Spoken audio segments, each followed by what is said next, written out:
안녕하십니까? 여러분들은 세계에서 가장 높은 산이 어느 산이라고 생각하십니까? 세계에서 가장 높은 산은 8,850m 높이의 에베레스트 산입니다.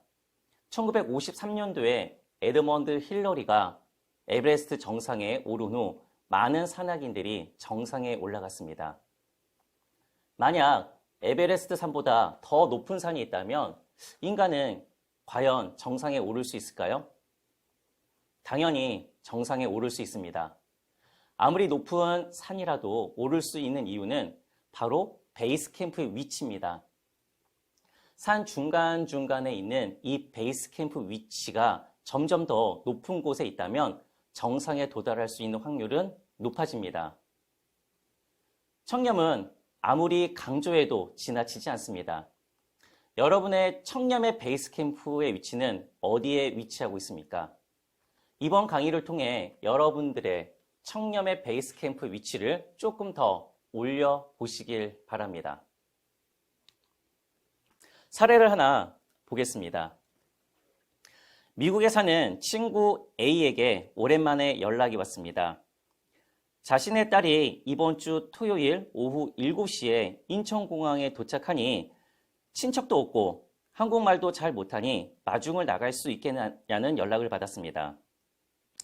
연락을 받은 B씨는 흔쾌히 마중 약속을 합니다. 그날 저녁 B씨의 딸이 이번 주 토요일 저녁에 중요한 피아노 대회가 있다는 이야기를 듣습니다. 미국에 있는 친구 A에게 한국에 친척도 하나도 없는 딸이 공항 마중을 부탁받았고 이를 흔쾌히 허락을 했으나 공교롭게도 자신의 딸이 피아노 대회와 날짜가 겹치게 되었습니다. 어떻게 하는 것이 가장 현명한 방법일까요? 이 같은 경우 선택할 수 있는 경우는 두 가지입니다. 친구에게 미안하지만 피아노 경영대회는 딸의 장래와 밀접한 관계가 있을 수 있고 오히려 미국 친구의 딸에게 양해를 구하고 딸의 피아노 대회에 참석해서 응원하는 것이 타당한 행위라고 생각하는 경우와 두 번째, 딸 대회도 중요하지만 다른 사람의 도움을 받을 수 없는 친구의 딸을 마중 나가는 것이 맞다라는 생각과 친구와 약속을 먼저 했으니 약속을 지켜야 한다는 경우입니다. 청렴의 덕목 중 공공을 위한 배려가 있습니다. 배려의 관점을 희생이라는 점에서 본다면 나보다 남을 위한 행동을 우선시할 수 있습니다. 우리는 청렴을 어떻게 생각하고 있을까요? 그럼 부패는 뭐라고 생각하고 있습니까? 윤리적으로 옳다고 바르다고 생각하지만 몸은 다른 행동을 하고 있는 건 아닐까요? 청렴이 왜 중요하고 우리 주변에 있는 사람들이 청렴을 어떻게 생각하고 있는지 다양한 시각에서 청렴을 생각해보는 시간을 가져보겠습니다.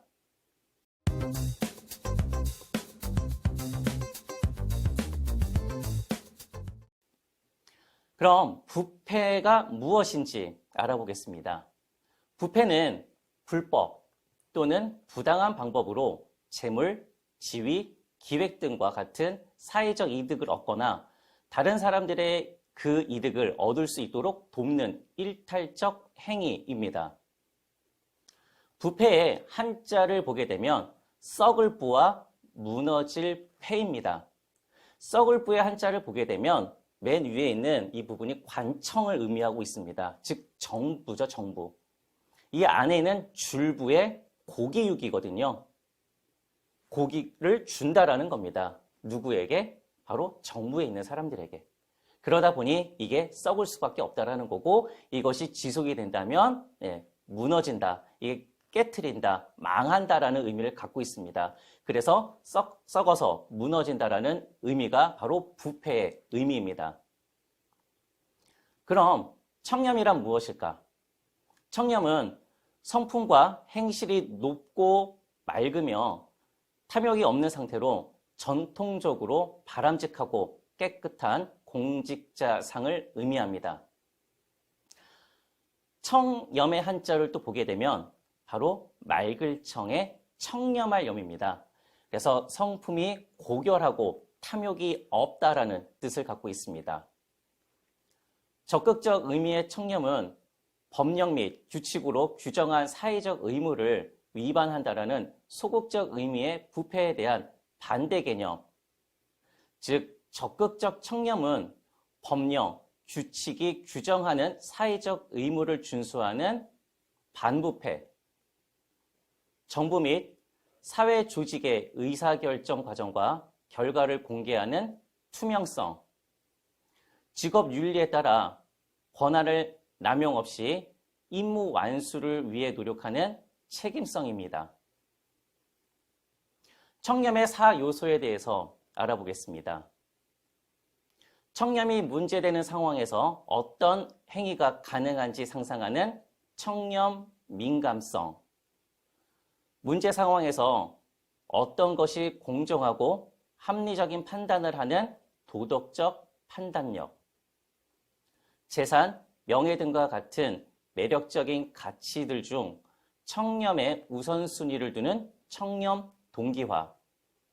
청렴 실천 과정에서 장애와 유혹을 해치고 좌절을 극복하는 청렴 수행력, 이 4가지가 있습니다. 그래서 이 4가지에 대한 내용을 하나씩 알아보겠습니다. 자, 첫 번째, 청렴 민감성입니다. 청렴 민감성은 청렴이 문제되는 상황에서 어떤 행위가 가능한지 상상하는 것이라고 했습니다. 내가 이 부패 행위를 하면 나에게는 어떤 일이 일어날 것인가? 상대방에게는 어떤 일이 일어날 것인가? 이해관계자, 제3자에게는 어떤 일이 일어날 것인가? 사회적으로는 어떤 일이 일어날 것인가? 각각의 행동이 관련된 사람들에게 어떤 영향을 끼치는지에 대한 결과를 예상하는 것, 그리고 행동이 어떤 규범이나 원리를 위배할 수 있다는 인식입니다.